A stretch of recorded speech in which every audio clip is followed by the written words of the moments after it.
arterias terminales. ¿Ok? Esto lo he visto en tu universidad, en tu pregunta de examen, ¿ah? Pero no la han llamado arterias terminales. Hay otro nombre con el que se le conoce. A ver, ¿quién por ahí me ayuda? ¡Vamos! Recuerda, por favor, que las arterias terminales también se le llaman las metaarteriolas, ¿ya? Esas metaarteriolas, antes de que lleguen a transformarse en capilares, presentan un grupo de anillos de fibras musculares. ¿Cómo así, profe? Ahorita lo vas a ver, ¿ah? Ahí está, ve. Mira, ve. Ahí lo estás viendo.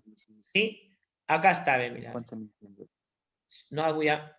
Entonces, por acá nosotros tenemos, como les decía, a ver, voy a silenciarles por acá un ratito. Ya. Como les decía, acá están, mira, ve, las fibras musculares.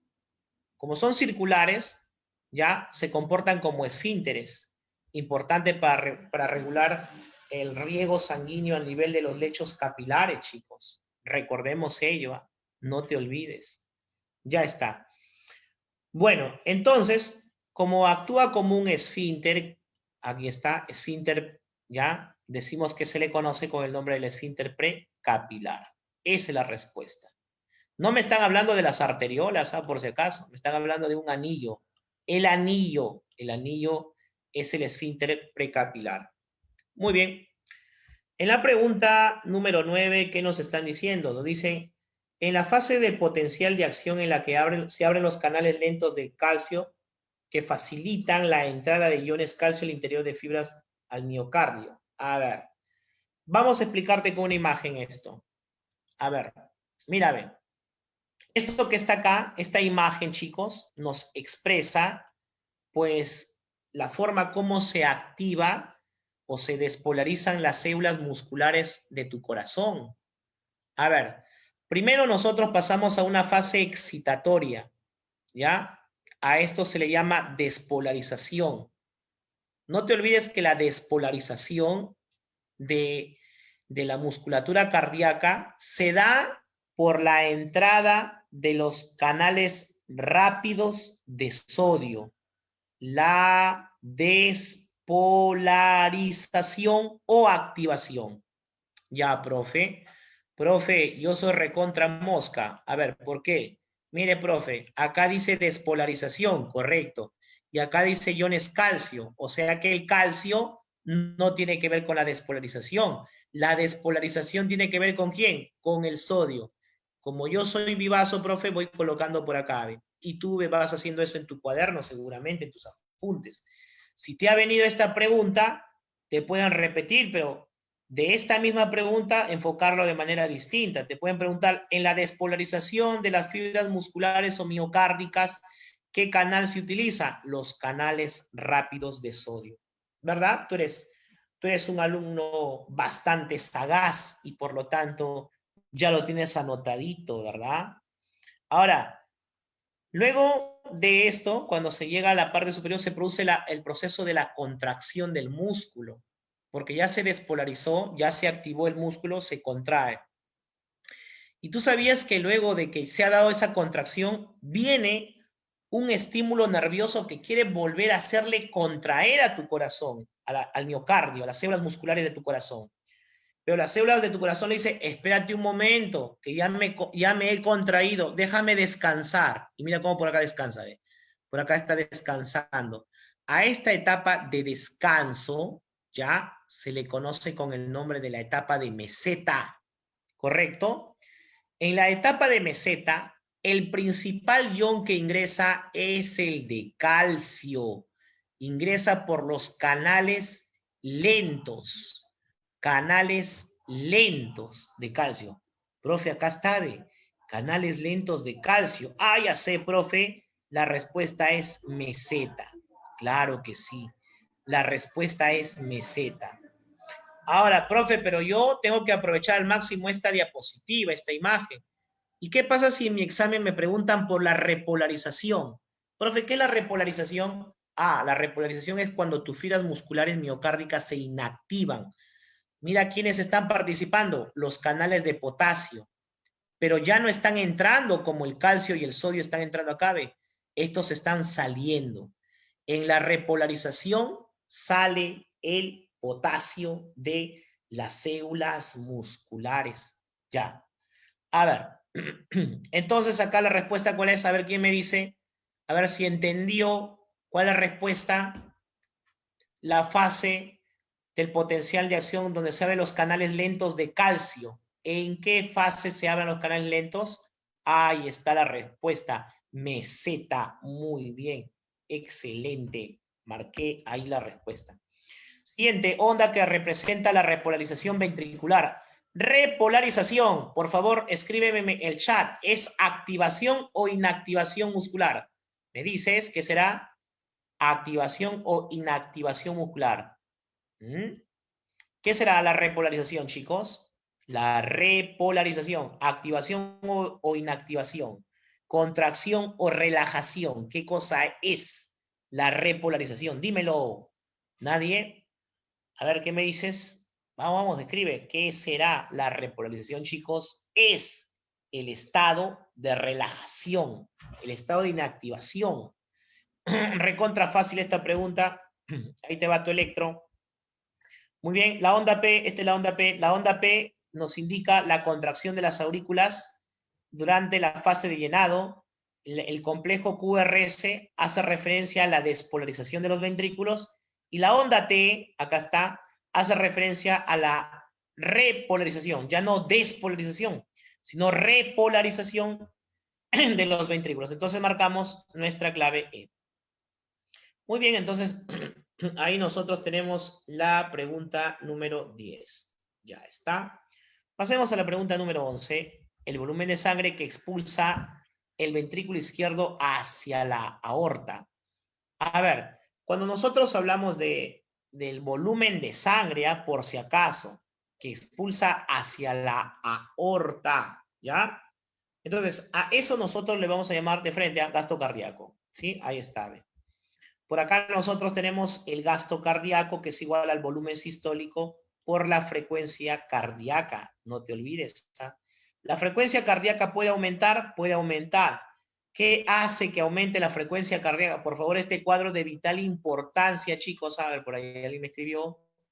Ya está marcado. Entonces, a ver, de vital importancia esto. Mira, ve, la frecuencia cardíaca la aumenta las descargas simpático-miméticas, ¿correcto? Mientras que la frecuencia cardíaca es disminuida por la acción colinérgica, ¿correcto? La acción colinérgica, principalmente por el par craneal número 10. Y luego tenemos nosotros el volumen sistólico. El volumen sistólico, recuerda que depende de quién, del volumen final de la diástole, ¿correcto? Del volumen telediastólico. Recuerda eso. Pero también depende de la capacidad contráctil que tiene tu corazón. En un paciente que tiene una miocardiopatía dilatada, la fuerza de la contracción ha disminuido. Y si disminuye la fuerza de la contracción, el volumen sistólico disminuye. Y si disminuye el volumen sistólico, disminuye el gasto cardíaco. Y si disminuye el gasto cardíaco, tu cerebro ya no recibe la misma cantidad de sangre. Y si ya no recibe la misma cantidad de sangre, tú abres tu libro, lees 2 líneas y te quedas dormido. ¿Ok? O de repente estás caminando por ahí y te desplomas. Entonces no te olvides de la importancia del gasto cardíaco y cómo es que se va a regular. No te olvides que el volumen telediastólico y la fuerza de la contracción están bajo la regulación de la ley de Frank Starling. ¿Correcto? No te vayas a olvidar. Entonces, ya hemos marcado acá, ya está marcado gasto cardíaco. Muchas gracias, por ahí también me habían pasado la voz. Siguiente. En una persona el volumen sistólico es de 65 y la frecuencia es de 70. Bueno, tenemos que multiplicar 65 por 70, ¿verdad? Entonces por acá tenemos 35, llevamos 3, 42 y 45. Y luego le pondremos su 0. Muy bien. Y la alternativa sería la B de bueno. Correcto. Ahí está. Por ahí me están diciendo. Muy bien, gracias. Gracias, Esmeralda. Sería la B. Ok, listo. Ahí tenemos entonces nuestra resolución de cómo es que cómo se va a sacar el volumen minuto, ¿ya? Este resultado se llama volumen minuto. el producto entre quién, profe, entre el volumen sistólico, ¿ya? Que está acá, que es, a ver, el volumen sistólico y la frecuencia cardíaca, ¿correcto? Ahí la frecuencia cardíaca le he puesto 7 porque obviamente es 0 y ya no es necesario, digamos. Luego nosotros, en la siguiente pregunta, pregunta número 13, nos están hablando sobre el volumen de la sangre que fluye a través de los capilares de los tejidos por unidad de tiempo. ¿Cómo se denomina a eso? Eso se denomina el flujo sanguíneo, ¿verdad? Inmediatamente. No te olvides que el flujo sanguíneo, acá está, el flujo sanguíneo. ¿De qué depende el flujo sanguíneo? De la resistencia periférica. Cuando un vaso es chiquito, ¿ya? Y un vaso es grande. Por acá habrá mayor flujo, pero habrá menos velocidad. Por acá habrá menor flujo, pero hay mayor velocidad. No te olvides de lo que te estoy diciendo. ¿Ya? Bien. Siguiente. La número 14. Ahí está, les está apareciendo ahí en la pantalla el número 14. La número 14 nos dice la fuerza que se opone al flujo de sangre, principalmente como resultado de la fricción de esta contra la pared de los vasos sanguíneos. A ver, vamos a explicar eso. A ver, por acá, escúchame, vaso sanguíneo grandote, vaso sanguíneo pequeño. Yo me pregunto por dónde más fácil es meterlo. ¿Por dónde está grande o por dónde está chiquito? Por acá es más fácil, ¿correcto? Por acá es más fácil. ¿Por qué? Porque está más grande, pues, ¿sí o no? A ver, intenta por acá está difícil, ¿sí o no? Por acá está difícil. ¿Ya? Entonces, escúchame, escucha lo que te estoy diciendo. ¿Ah? Pues por acá es difícil, profe. ¿Por qué? Porque está chiquitito. ¿Y por acá es fácil? Sí, ¿por qué? Porque es grandazo. ¿Ya? Ahora, esta es fácil porque no opone resistencia, no se resiste, ¿ya? En cambio, esta sí se resiste, correcto, esta sí se resiste. ¿Por qué se resiste? Porque tiene mayor resistencia. En cambio, esta tiene menor resistencia. Así que la respuesta es resistencia vascular. Ya está. Ya lo tienes allá. Siguiente. A ver, la pregunta número 15 nos dice el volumen de sangre que regresa al corazón por las venas de la circulación general. Ahí faltan las comas, ¿ah? Cuyo flujo depende del gradiente de presión. Ok, otra vez la coma, entre las venas y las aurículas derecha. Muy bien, por ahí me están contestando. A ver, vamos a leerles. El retorno venoso. Muy bien, chicos. Y si yo les pregunto, ¿el retorno venoso de quién depende? ¿Qué me respondes? ¿De quién depende el retorno venoso? Sí, la respuesta es retorno venoso. Muy bien, chicos. ¿De quién depende el retorno venoso? ¿Qué me dices? El retorno venoso depende, ¿qué me dices? De la diferencia de presiones, ¿verdad? De la diferencia de presiones, entonces por acá mira lo que tenemos, ¿ah? Mira lo que tenemos, ¿ve? Ahí está. El retorno venoso es producto de la diferencia de presiones entre quién? Entre la presión, obviamente, del corazón y la presión de quién? La presión de las venas. Presión de las venas, acá esta es presión de venas, y presión de la aurícula, ¿ya? Es la diferencia entre ellas va a mediar el retorno venoso. Presión de las venas, ¿ya? Y la presión de las aurículas. Debemos de recordar eso. Obviamente también está influenciado, pero de manera inversamente proporcional por la resistencia venosa. ¿Ya? Eso es lo que nosotros vamos a tener. Ahora, para poder de alguna manera generar una presión a nivel de las venas, para que esta presión sea grandota, grandota, grandota, ¿qué necesitamos? Necesitamos lo siguiente, mira, ven. Necesitamos la presencia de la musculatura. A ver, vamos a borrar. Gracias a la musculatura esquelética, mira cómo es que las venas están siendo comprimidas por los músculos esqueléticos. ¿Sí? ¿Te das cuenta?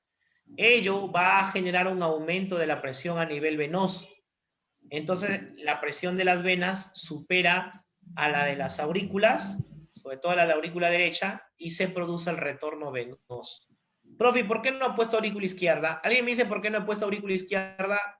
Alguien me dice, ¿por qué acá no han puesto, a ver, ¿por qué no han puesto acá, cuyo flujo depende de la gradiente de presión entre las venas y las aurículas derecha e izquierda? ¿Por qué no han considerado la izquierda? ¿Qué me dices? ¿Por qué no? Recuerda que no han considerado la aurícula izquierda porque ella pertenece, no te olvides, a la circulación pulmonar. ¿Ya? Entonces, hay que tener en cuenta ello. Y acá nos hablan de qué? Circulación general. O también llamada circulación sistémica o la circulación mayor. Bien, siguiente pregunta que tenemos por acá. A ver, vamos a ver, continuamos por acá con la pregunta número 16.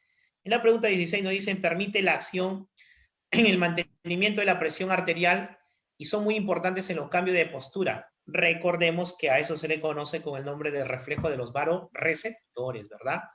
Reflejo, profe, de varoreceptores. A ver, cuando nosotros cambiamos de posición, recordemos que vamos a tener variaciones en nuestra presión. Eso nosotros debemos de tener en cuenta. Y todo ello, obviamente, va a seguir una vía refleja, ¿correcto? Es una vía refleja, entonces necesitamos, profe, estructuras nerviosas. Claro que sí, mira, ven. Necesitamos estructuras nerviosas. El reflejo varoreceptor, que puede venir, ¿desde dónde? Puede venir, profe, de la bifurcación de las carótidas, por ejemplo. Claro. También tenemos a nivel del corazón mismo, a nivel de las adrenales. Recordemos que el centro reflejo de todo esto, obviamente, es la médula espinal. ¿Ya? Entonces, eso es lo que nosotros debemos de tener en cuenta. Muy bien. Ahora, cuando nuestro cuerpo siente de que al cambiar de posición ha habido variaciones en las presiones, entonces tu cuerpo, tu sistema cardiovascular tiene que corregir ello, ¿ya? Pero hay algunas personas en el que no se les corrige y cuando están echados y luego se ponen de pie, sienten que se van a desmayar. Les da un evento que se denomina la hipotensión ortostática.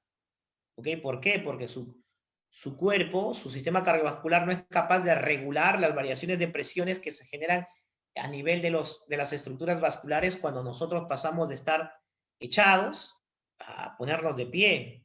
¿Ok? Entonces, debemos de tener en cuenta esa situación. Entonces, chicos, muy bien, vamos entonces a la siguiente. A ver, la 17 nos dice, la estimulación de la secreción de aldosterona que incrementa la reabsorción renal de sodio y agua y por consiguiente el aumento de la volemia es un mecanismo que corresponde a ya. Estamos hablando acá del sistema renina-angiotensina aldosterona. A ver, por acá me escribieron, muy bien, la A me dice. Esa sería la correcta. Ahí está, el sistema renina-angiotensina aldosterona. Recordemos que el angiotensinógeno se convierte primero en angiotensina 1 por medio de una enzima llamada la renina. La renina es secretada, recuerda, gracias a una célula llamada la célula yuxtaglomerular, que está ubicada a nivel de la arteriola aferente. En la arteriola aferente se encuentra, no te olvides, una célula que se llama célula yuxtaglomerular que elabora renina.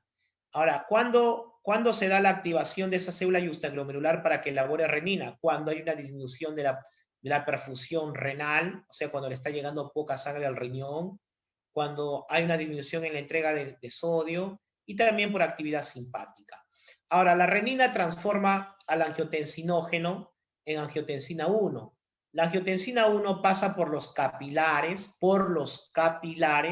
pulmonares y ahí recibe a la enzima convertidora de angiotensina llamada también ECA. Y se transforma la angiotensina 1 en angiotensina 2. La angiotensina 2 va a ubicarse sobre los receptores de angiotensina 2, ¿ok? Y estos receptores de angiotensina 2, recuerda que están a nivel de la glándula suprarrenal. Los receptores, por si acaso, los receptores de tipo 1, ubicados a nivel de la glándula suprarrenal. Pero la glándula suprarrenal tiene una corteza y una médula. Estos están en la corteza. Ahora, la corteza está dividida en una zona glomerular, en una zona fascicular y en una zona reticular. Este tipo 1 está ubicado a nivel de la zona glomerular. La estimula y producto de ello se libera la aldosterona. La aldosterona se encarga de la regulación del sodio. Muy bien, entonces, por eso es que la respuesta es la A de amor. Muy bien. Siguiente. La yugular interna, ya es la pregunta número 18, chicos. Ok. Ya falta poquitillo, vamos a pasar ahorita al otro tema. Entonces, cuando nosotros hablamos de la yugular interna, la pulmonar, la ilíaca y la renal. Ah, ya, ok. A ver, acá en este caso nosotros estamos hablando de un grupo de venas denominadas las venas de gran calibre, ¿verdad? Esta se le conoce con el nombre de las venas de gran calibre. Ya está. A ver, las venas se dividen en las de gran calibre, de mediano y de pequeño calibre, no te olvides, ¿ah? En cuanto a las arterias, si estas fueran arterias, tú dirías arterias elásticas y arterias musculares, pero no son arterias, ¿ok? No te olvides entonces. Muy bien, la clave entonces acá sería la clave B. Bueno, una diferencia entre arterias, venas y capilares. Recordemos que las arterias se inician a nivel del corazón y terminan a nivel de los capilares. Las venas empiezan en los capilares y terminan a nivel del corazón, específicamente a nivel de aurículas. ¿Ok? Recordemos que las arterias transportan sangre con bastante oxígeno, excepto la pulmonar. La vena transporta sangre con poco oxígeno, excepto la pulmonar. Las venas colapsan cuando no hay sangre, las arterias no. Recordemos que la capa más desarrollada en las venas es la túnica adventicia y las arterias es la capa muscular. Debemos de recordar ello. Recordemos además que las arterias cuando van a ser dilatadas se le conoce con el nombre de aneurismas y las venas cuando se dilatan se le conoce con el nombre de varices. Los capilares son importantes porque permiten la nutrición y la oxigenación de los tejidos. No te olvides de ello. Siguiente. A ver, ahora nos hablan del tronco lumbar. El tronco lumbar. Este ya es parte del linfático, chicos. A ver, mire, cuando nosotros hablamos del tronco lumbar, ¿recolecta linfa? Claro que sí. Recolecta la linfa que viene de miembros inferiores, pelvis, riñón, glándulas suprarrenales y pared abdominal. Sí, felizmente acá nos han puesto nuestra clave, en la clave A, la alternativa que es correcta. ¿Ve? ¿Ya? Entonces, a ver, acá lo malogran miembros superiores. Esto lo malogró todito. No te olvides, ¿eh? Muy bien, acá, a ver, páncreas lo malogró. El hígado sí, hay una porción hepática que llega a nivel del tronco lumbar, ¿sí? Eso sí es, el páncreas no, esto sí es incorrecto. A ver, por acá nos hablan de vaso intestino, tampoco, esto no es correcto. Pelvis, ya, esto sí puede ser, pero ilíacos no, ya, eso no. Aparte que ni existe esa estructura linfática. Muy bien, entonces, bueno, acá nosotros tenemos la representación de todos los lugares de donde va a venir, de la parte inferior sobre todo, ¿correcto? Viene de la parte inferior. Como dicen, miembros inferiores, pelvis, riñones, glándulas suprarrenales y también la pared abdominal. Obviamente la pared abdominal inferior, ¿correcto? Muy bien. Siguiente, pasamos ahora sí a la 20. A ver, los troncos linfáticos. A ver, vamos a leer la pregunta. Dice, ¿se encarga de transportar linfa? Claro, de la cabeza y también del cuello. Claro que sí. Aquí nosotros estamos hablando de ¿quién? Del tronco yugular. Ahí está, muy bien. Entonces, la respuesta acá, chicos, sería el tronco yugular. Profe, ¿dónde está el tronco yugular? Por acá nosotros vamos a tener el tronco yugular, mira. Acá se encuentra nuestro tronquito yugular, ¿sí? Que trae desde la porción cefálica y la porción cervical, tanto anterior como posterior. Muy bien, chicos, entonces ahora sí, pasemos a la siguiente semana. A ver qué semana nos viene. La semana número 5. A ver, la semana 5 es respiratorio. Bueno, estoy recordando mis clases presenciales, ¿no? De que en algún tiempo los realizaba. El COVID malogró todo. Bueno, ya sabes que estamos con el profesor Miguel Bloy y empezamos. Rapidísimo. A ver, primero, no te olvides que cuando nosotros hablamos del aparato respiratorio, obviamente nosotros tenemos que tener alguna definición importante para ello, ¿verdad? A ver, no se olviden, por favor, que estamos acá hablando de un conjunto de órganos que están capacitados en la oxigenación de la sangre. Eso es fundamental, ¿ya? Oxigenación de la sangre. Bien, siguiente, profe, componentes. Los componentes, obviamente, son las vías respiratorias y son los pulmones, son los dos componentes, ¿correcto? Ahí está, vías respiratorias, pero las vías respiratorias se dividen en ¿cuántas? Altas y bajas, ¿ya? Componentes, vías respiratorias y pulmones, pero las vías respiratorias se dividen en las vías respiratorias altas y las bajas. Las altas y las bajas están separadas, mira, una línea de separación, por un cartílago de la tráquea que se llama el cartílago del carinete o cartílago carina. Ahí está. ¿Ve? No te vayas a olvidar entonces. Vía respiratoria. La vía respiratoria empezamos con las fosas nasales. ¿Ya? Ahí está. Empezamos entonces con las fosas nasales. Fosas nasales, claro que sí. Ahí está las fosas nasales. Tiene su límite anterior, posterior, superior, inferior, medial y lateral. Si nosotros hablamos de los límites de las fosas nasales, la anterior representada por la narina, la posterior por las coanas, la superior por la base del cráneo, la inferior por el paladar. Mira, ve, acá nosotros vamos a tener también lo siguiente, que cuando hablamos de fosas nasales, las fosas nasales se comunican con unos agujeros o espacios neumáticos ubicados en los huesos del cráneo y la cara. Esos espacios neumáticos del hueso y la cara se le conoce con el nombre de los senos paranasales. Así que hay una comunicación con quién, profe, hay una comunicación con los senos paranasales. Profe, cuando usted me habla de senos paranasales, ¿a quiénes se están refiriendo? Me estoy refiriendo yo a los senos paranasales, ya, escúchame bien, ubicados en el hueso frontal, ubicados a nivel del etmoides, ubicados a nivel del esfenoides y ubicados a nivel del maxilar, ¿ya? Recuerda, senos paranasales son espacios neumáticos a nivel de los huesos del cráneo, frontal, etmoides y esfenoides, acá están. Y en la cara, el maxilar, llamado también a esto el antro de Igmor, ¿ya? Ahora, todos estos senos paranasales producen moco, pero esos mocos lo tienen que soltar. ¿Dónde los sueltan? Los sueltan a nivel de los meatos. Los meatos son unos espacios, por acá están mencionándote uno, debajo de cada cornete, ¿sí? El cornete superior tiene su meato superior, el cornete medio su meato medio, ¿ya? Entonces, hay que tener en cuenta que también hay un meato inferior, pero el meato inferior no se comunica con los senos paranasales. Esas son preguntas de examen, por favor.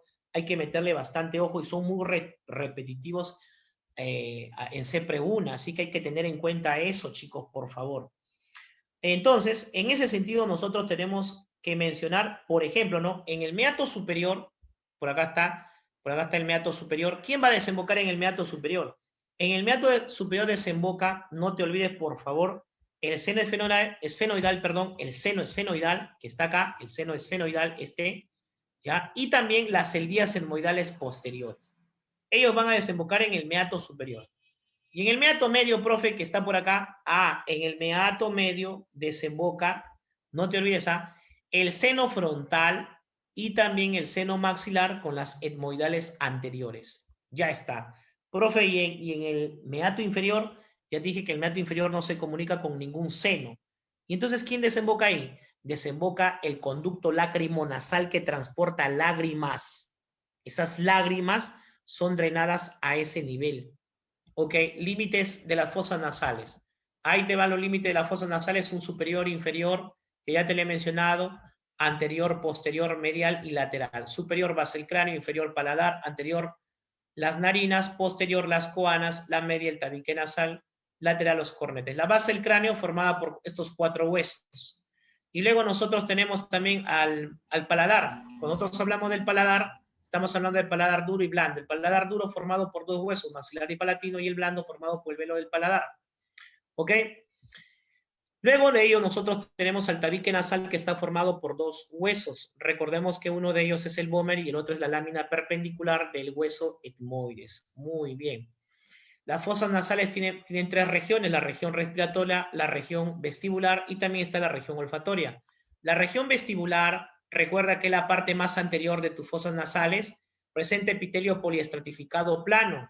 Además, hay pelitos que se llaman vibrisas y que se encargan de purificar el aire que se inspira. Cuando hablamos nosotros de la región respiratoria, encontramos epitelio pseudoestratificado, que también se le llama epitelio respiratorio. Recuerda que en la región respiratoria nosotros vamos a encontrar a los plexos de Kieselbach, que transportan sangre, que obviamente es caliente, y entonces se encarga de calentar el aire que ingresa. ¿Ok? Esa es su función. Y luego tenemos la región olfatoria, que está formada por un epitelio llamado epitelio sensorial, constituyendo a la pituitaria amarilla. Ahí está, formado por epitelio sensorial. En el epitelio sensorial se encuentran las neuronas bipolares, o también llamadas las neuronas olfatorias, que se encargan de percibir los estímulos odoríferos del medio externo. y que obviamente se encarga de transformarlo en impulsos nerviosos que viajan por el nervio óptico, perdón, por el nervio olfatorio que atraviesa la lámina cribosa del hueso etmoides. Esta región olfatoria, entonces su función es la olfacción. Ahí está. Los senos paranasales, como te había mencionado, acá hay un proceso inflamatorio llamado sinusitis, los senos paranasales frontales, los etmoidales y el maxilar.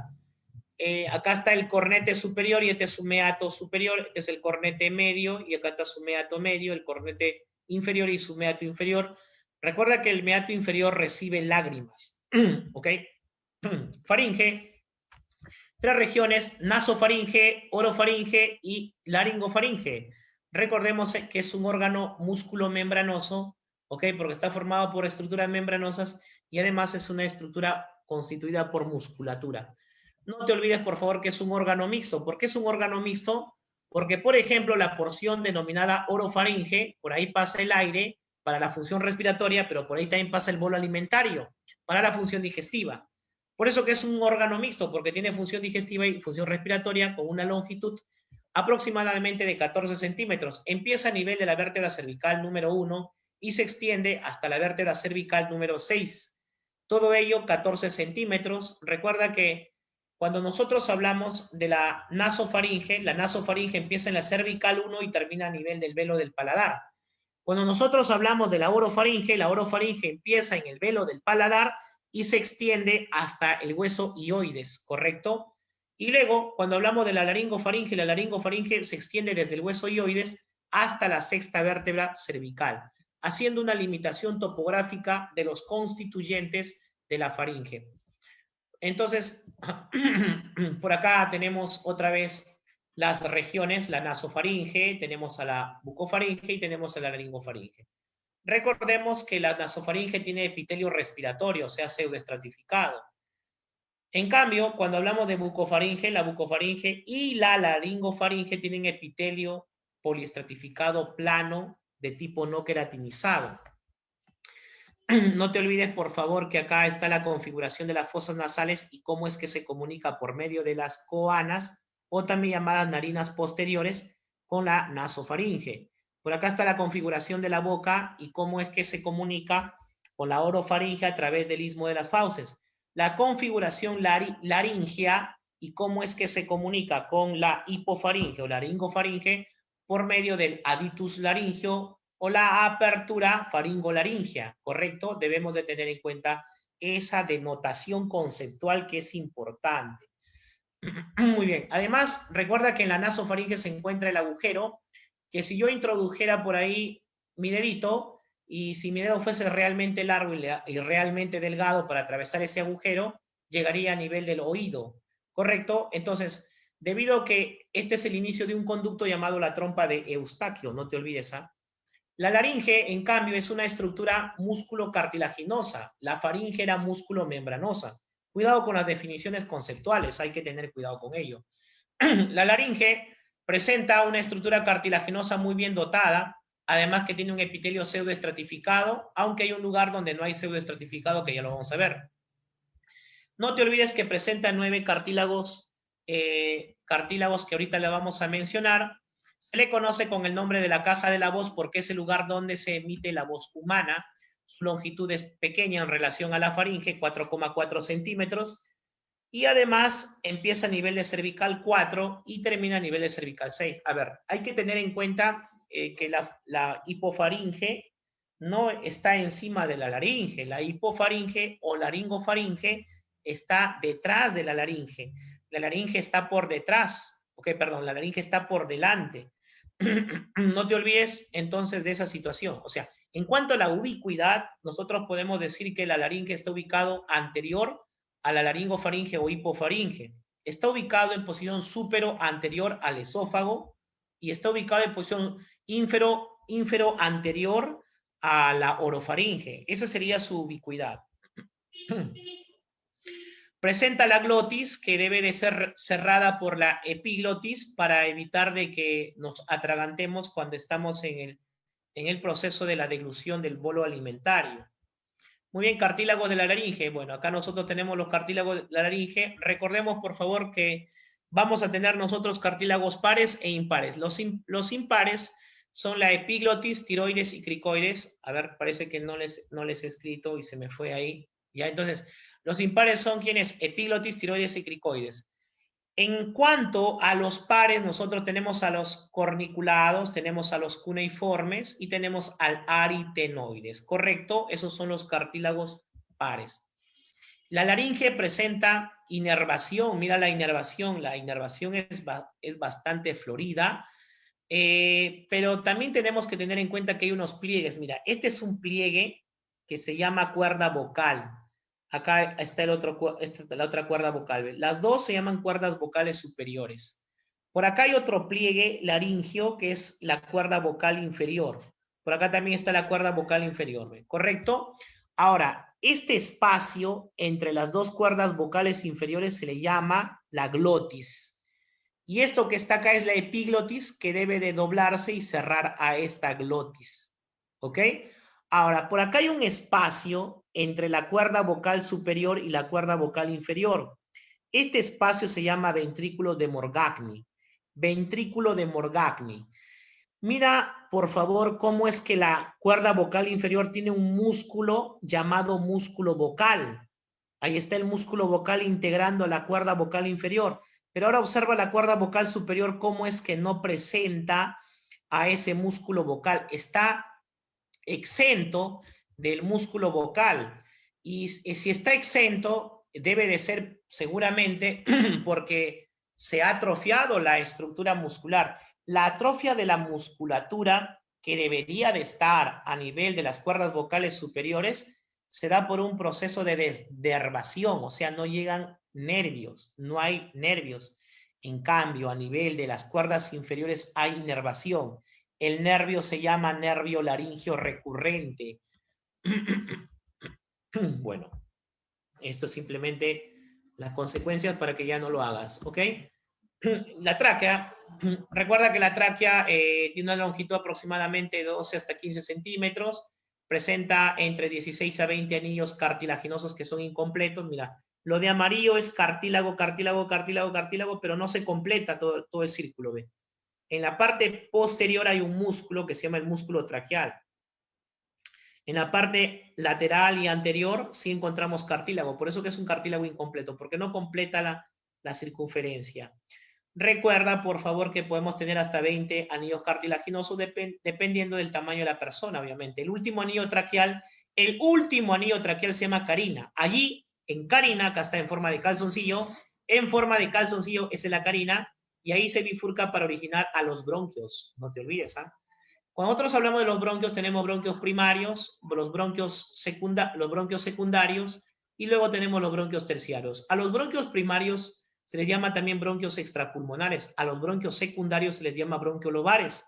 Recuerda, por favor, que a los bronquios terciarios se les llama bronquios segmentarios.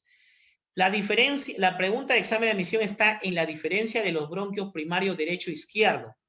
El bronquio derecho, el bronquio primario derecho es grueso, vertical y corto. El bronquio primario izquierdo es horizontalizado, es delgado y es largo. La diferencia.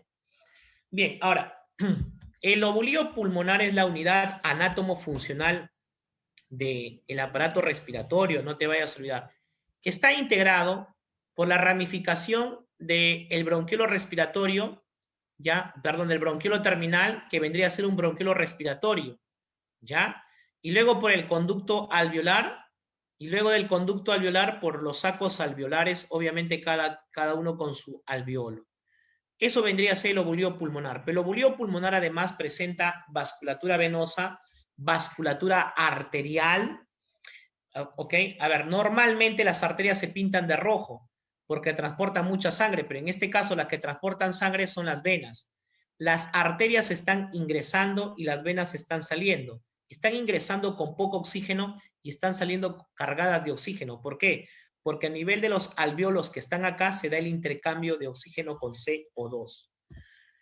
En cuanto al alveolo, recuerda por favor que cuando nosotros hablamos del alveolo, el alveolo tiene un constituyente epitelial formado por neumocito 1 y neumocito 2. Te digo una cosa, El neumocito 1 es el más escaso, el neumocito 2 es el más abundante, ¿ya?